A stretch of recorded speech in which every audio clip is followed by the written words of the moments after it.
to be tough resisting the forces who want to take over our education, because quite frankly, those who are on the other side of this argument like big government, and they like control of education, and they want control for a purpose, because they can indoctrinate our kids. They don't educate our kids.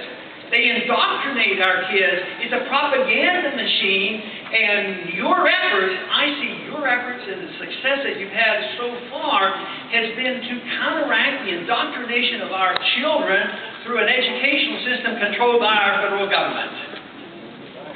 That's right.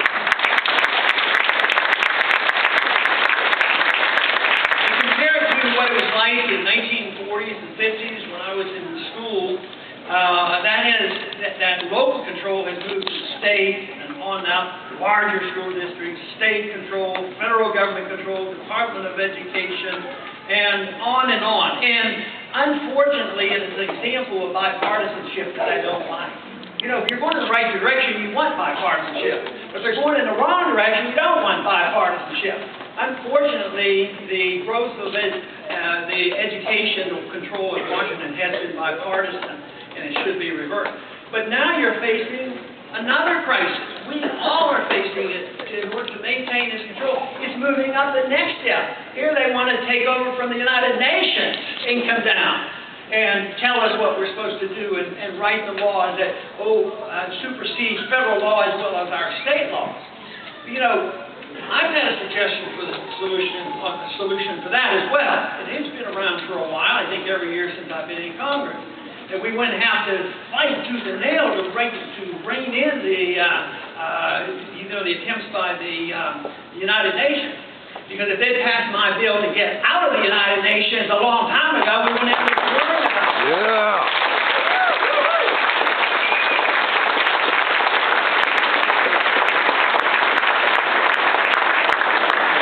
I found out a long time ago that homeschoolers are different in a very positive manner. And I have to admit, though, very early on, the first concern that I had was, that the accusations would be that homeschoolers won't be adjusted, they won't be able to socialize. And quite frankly, I found out it's the opposite way around. In public education, they're intimidated to be conformist, and individuals taught at home seem to be much better adapted for public display of what they believe. It's just been fantastic. Homeschool has been very much involved in my campaign for a long, long time. And it's not hard to figure it out because, on a school day, if you're speaking in some town and a family comes in with their kids, they must have the right to do that, and they're probably homeschoolers, and sure enough. But probably the best thing that's come out of the homeschool movement is the respect that you have been teaching your children about the rule of law and our Constitution. That's the part I think in the last several years there's been a national resurgence in an interest in the Constitution, and I just have dozens and dozens, if not hundreds, of young people coming to my office. And I am impressed so much by their ages, because I keep thinking back when I was in grade school and high school and even in college, I didn't have a whole lot of interest in government. The only time I was interested in when I was in college was I was afraid I was going to be drafted because of the Suez Canal crisis and something like that. I had to have something really get my attention. But today I have young people coming in and college kids coming in and excited and want me to sign the Constitution for them and give them a copy of the Constitution. And I'm asking them, what got your interest up? And they're now asking their age. They're 14 or 12 years old, and they're knowledgeable. That, to me, gives me encouragement. Believe me, it can be a little bit discouraging to go to Washington and see the same thing done over and over again, decade after decade. But I'm also convinced that a country doesn't get changed around by politicians. I know we have to work with those guys. There are those politicians out there. We have to deal with politicians and people who legislate, and they're very important. But the politician is a reflection of a prevailing attitude of the people. When the people want, more government, then you're going to get more government. When the people want something else, the politician is in the business of being in politics, and they will start to reflect these views. You know, this whole issue of who's in charge of our moral values and who's in charge of our education reminds me of the story about King Samuel in 1 Samuel chapter 8, which is a very important chapter to me. And that was after the Israelites came out of Egypt.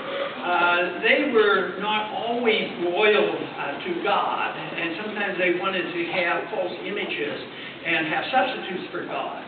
And so the substitute that they would frequently pick would be government leadership. And when they came to Samuel, the elders and the people came to Samuel and said, and Samuel was the judge, and then it was a judge, an arbiter, but not a dictatorial government.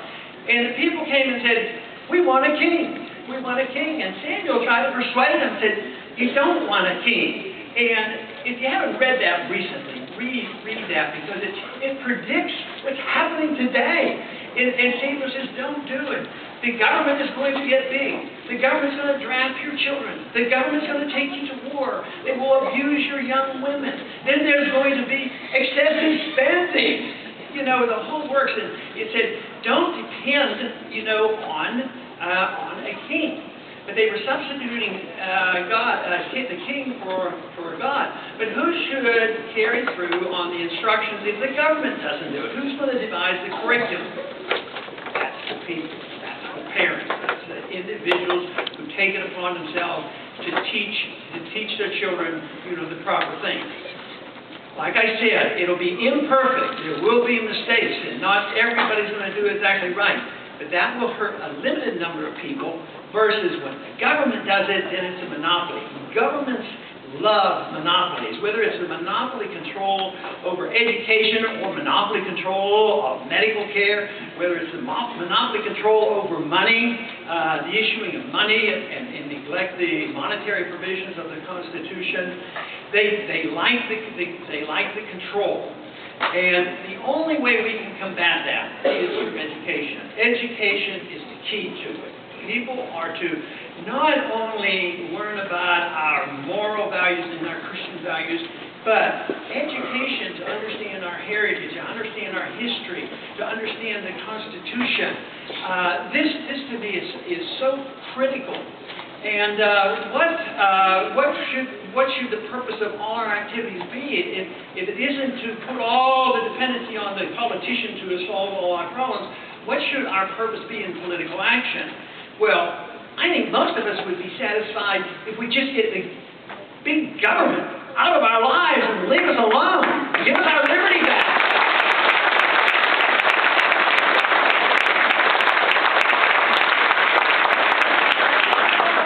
When we have our liberty, then the responsibility does fall on us. There is responsibility with it. If we don't, it can be a messy society. An immoral society is not going to be one that's defending liberty. Laws are very important, but moral values are more important because laws frequently just reflect those moral values. And this to me is key. But the purpose of us living in a free society is for us as individuals to assume responsibility for us to seek excellence and virtue. If God has given us the responsibility that our eternity is determined by what we do as individuals, it seems to me that we should have responsibility as individuals and families to deal with all the other issues as well. The family unit, as it was in Samuel's day, it was a family-oriented and a patriarchal society, and they were the ones who dictated the laws and the rules, and the settlements would be by the judges. But this is what we have given up. We have given up confidence that liberty works, that the free market works, that sound money works, that we can live even without a Federal Reserve System, that we don't have to have endless wars going on forever and ever. So we have lost our confidence. But if we assume this responsibility of seeking virtue and excellence, then what we have to realize is when the government comes in through the educational system or whatever system, whether it's the offering of free education or free medical care or whatever, that they can attempt to do that, but every attempt that they do to give you something for free, they have to undermine your liberties.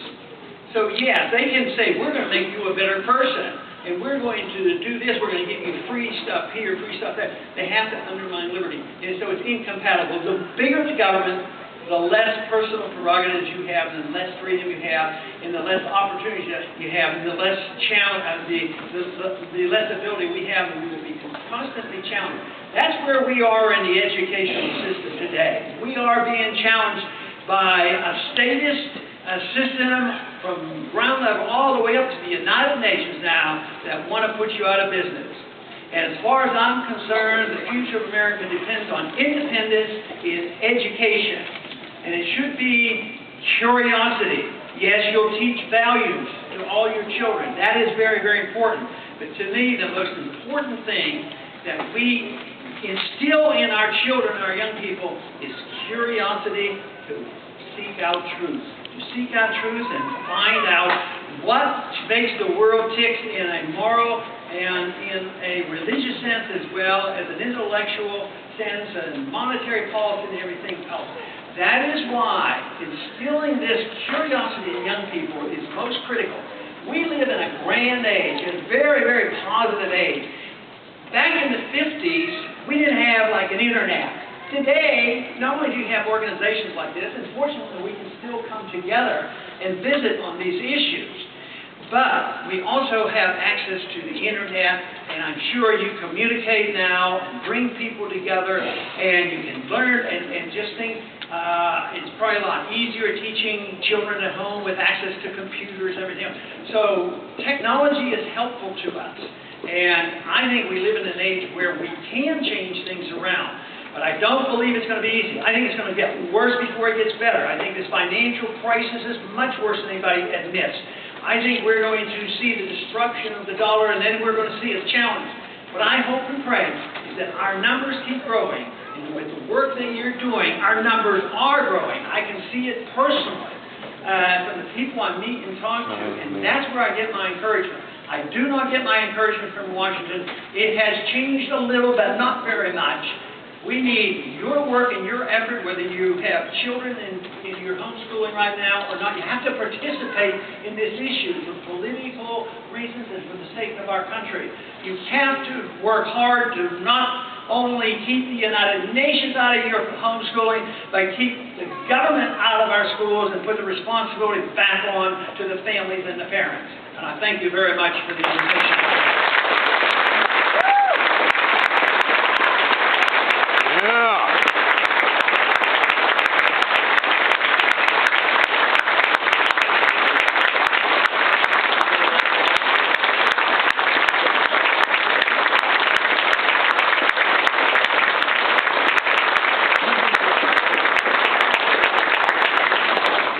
Thank you, Congressman Holt. All right, we're going to take a break. And there's coffee out there. There's water in the back of these rooms. There's restrooms outside here. We're going to take a 15-minute